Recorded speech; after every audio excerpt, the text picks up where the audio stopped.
justamente. Regresó Juan Carlos. Regresó Aldo Hernández después de sus vacaciones. La gente preguntaba por ti, Aldo, ¿cómo estás? Muchas gracias, Janet, Juan Carlos, y gracias a quienes se toman la molestia, por supuesto, de preguntar por un servidor y por esta sección que precisamente tenemos el día de hoy, un tema que viene a raíz de este asunto de las protestas, de la manifestación social, de la manifestación pública, siempre polémico, controversial y también complejo, porque sabemos que de estas manifestaciones es que llegan a surgir muchas veces cambios necesarios para la sociedad, pero que también muchas veces implican que estas manifestaciones, como un efecto colateral, afectan a otros. Y aquí la pregunta para comenzar este debate abierto que quiero hacer es, ¿qué pesa más?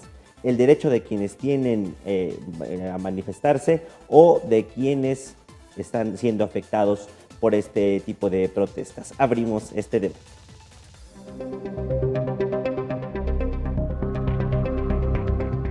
Tras estas kilométricas filas se esconden horas de desesperación, retrasos, pérdidas irreparables y la molestia de aquellos atrapados. Al otro lado, la exigencia de los que reclaman atención y respuestas. Estas son las dos caras de la moneda en las protestas y bloqueos. Las vías de comunicación y de exigencia con el Estado, y la afectación a los terceros y a la sociedad pues provoca una incomodidad que hace que las autoridades políticas pues atiendan y resuelvan. El dilema de las protestas radica en que existe una delgada línea que las separa de ser actos de justicia a ilícitos que toman por rehenes calles, carreteras, transporte y personas. Se cobijan en la letra de la Constitución que reconoce las libertades de expresión y manifestación de los mexicanos.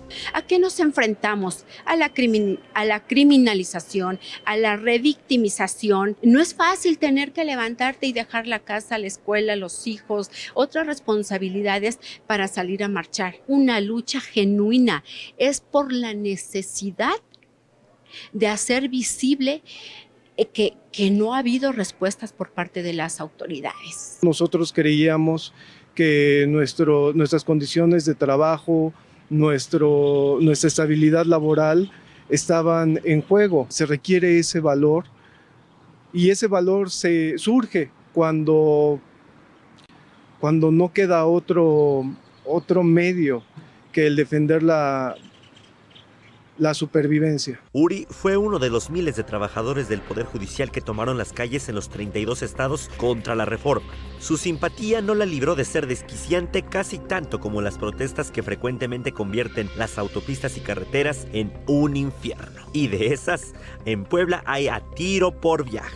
En agosto de 2024, las 50 horas de cierre de la autopista México-Puebla dejaron una pérdida de 1,214 millones de pesos en alimentos y bebidas, según la Cámara Nacional de Comercio. El Código Penal del Estado y el Código Penal Federal, en los diversos ámbitos de aplicación, bueno, pues evidentemente sancionan el delito de ataques a las vías de comunicación. Pero acá la intención o el carácter subjetivo, el ánimo, va encaminado a evidenciar un disgusto y un elemento que en ocasiones no encuadra en una conducta delictiva. Si las protestas ya de por sí molestan e indignan a una parte de la ciudadanía, ni qué decir de aquellas que resultan falsas alarmas y movilizan a personas y autoridades. Hay un protocolo para la búsqueda de soluciones pacíficas. A mí me tocó trabajar ese protocolo cuando fui subsecretario. Lo que nosotros hacíamos es que cuando identificábamos alguna convocatoria previa, desde ese momento intentábamos hacer mesas de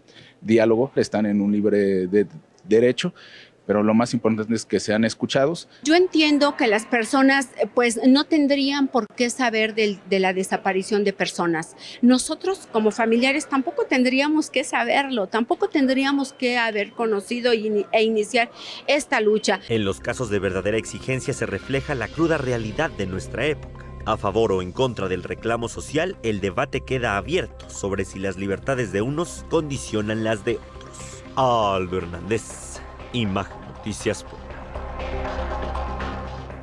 Siempre complejo porque para algunos la manifestación es por supuesto una respuesta a esta burocracia de la que por supuesto también hemos hablado en este espacio, otro tema también complejo, pero hay que tomar algo en cuenta. A veces nos llegamos a preguntar por qué a estas personas que afectan a otros, que exponen, por ejemplo, en el caso de las autopistas, a la gente a algún otro tipo de crimen, a los asaltos en las carreteras, cuando se quedan varados estos automóviles, los camiones, ¿por qué no se les castiga? ¿Qué es lo que pasa? ¿Por qué también a ellos no se les reprime de alguna manera? Y es que, bueno, para nuestro siglo XXI, para la época en la que vivimos, hoy eso es prácticamente imposible, sería revictimizarlos efectivamente, si de por sí se están quejando de que se les están afectando sus derechos. Y algo bien importante que mencionaba el abogado en esta declaración, es que no se toma en cuenta, o más bien para valorar el tema de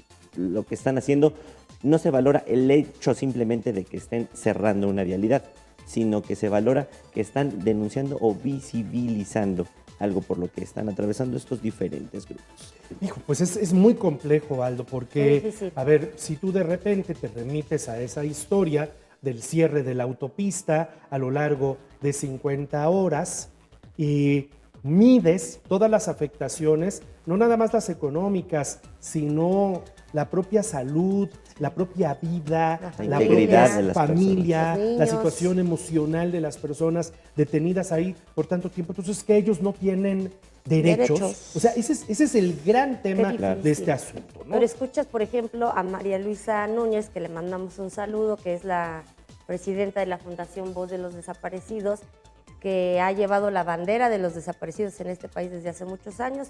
Su hijo desapareció en la zona de Palmarito con otro grupo de jóvenes. Como 5 o 6 años después encontró su cuerpo. Qué historia. También ves el otro lado de la moneda, Claro, ¿no? que sí. Qué difícil. Es ahí donde distinguimos estas luchas que diríamos legítimas. ¿Cómo distinguir una lucha que es legítima? Estas que llevan años tras años llevándose a cabo, persiguiendo fines como el de denunciar el delito de la desaparición de personas, por supuesto las luchas contra estos grupos vulnerables, la lucha feminista, que también es muy legítima, y cuando distinguimos también otros que no tienen realmente mucho sentido y que únicamente lo que hacen Pero es afectar. bloqueos no, y menos a las vías federales. Yo puedo entender a lo mejor los intermitentes, ¿no? Que de repente se manifiestan, muestran sus pancartas y se quitan. Que hay quien ha Así llegado lo a hace, hacer sí, eso. sí. Pero no. Yo creo que al final la expresión, la manifestación tendría que ser en las instituciones, frente a las instituciones, en las puertas de las instituciones y no afectar el derecho de los demás a libre tránsito, a su trabajo, a quienes vida. están enfermos y están buscando un servicio médico, el derecho a la salud. En fin, sí es un tema de debate, mi querido Aldo, y es un debate que yo creo ¿Qué dice la que gente? no tiene fin. No tiene fin y no tiene solución. Nos estamos viendo la próxima semana, Aldo. Muchas gracias. Gracias, Juan Carlos, Janet, y a todo el público.